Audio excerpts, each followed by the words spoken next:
To talk about this race and so much more, a veteran political observer, a veteran politician, my former colleague on Capitol Hill, the former chairman of the House Science, Space, and Technology Committee, the gentleman from Pennsylvania, Bob Walker.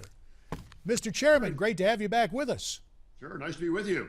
This gubernatorial race in Florida is gut-wrenching for both sides. We see that Quinnipiac poll. What do you make of this rationale or this explanation that independent voters have crossed over to Charlie Crist? Well, there's no doubt that independent voters are the ones that tend to break late, and so there is some validity that if they are moving that direction, that could put the race for the Republicans in jeopardy in the gubernatorial race. The thing is, across the country, the races are breaking exactly the opposite way. That in most instances, the late-breaking polls show a pretty considerable drift toward the Republicans.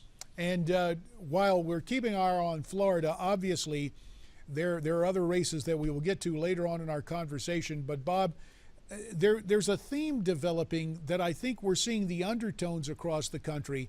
A dissatisfaction with both parties in Washington. And as we head to 2016, the reason I reference that is what's going on again in Florida. The Libertarian candidate in that gubernatorial race is clocking in with 8% of the vote, according to Quinnipiac. That's a pretty significant number. Does that suggest dissatisfaction?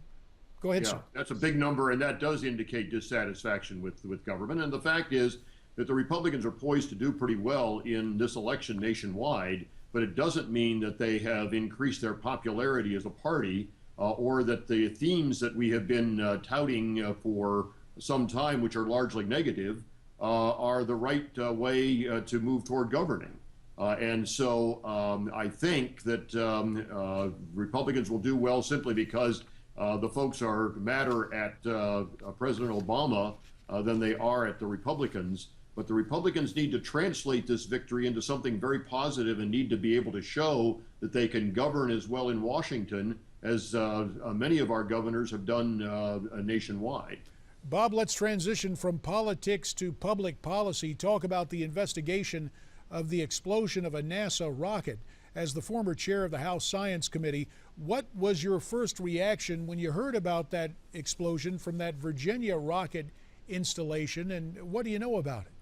Well, it's tragic because I know that Orbital Sciences that built the rocket has put a lot of time and effort into building a good machine, and we still have no idea what went wrong. It would appear in the initial stages that it may have been an engine problem, but we don't know that at the present time.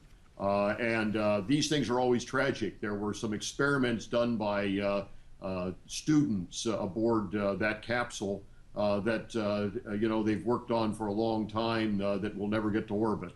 So there's a lot of tragedy involved. Even when there's no loss of life, there are a lot of significant issues.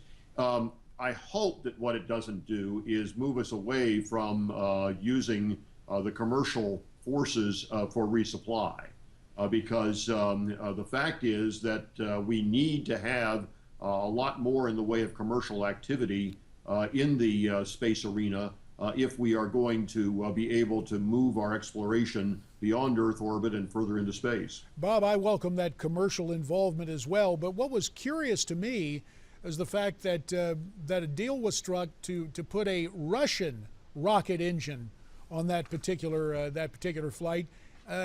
30 seconds. Any concern about what the Russians might have sent to this commercial endeavor?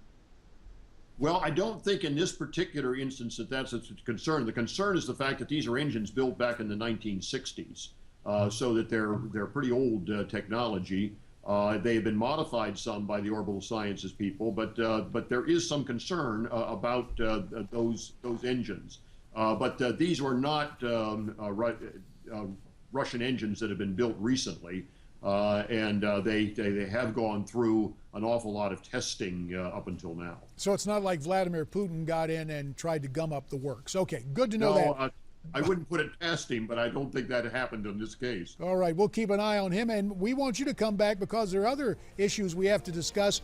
Our conversation with Bob Walker continues after this.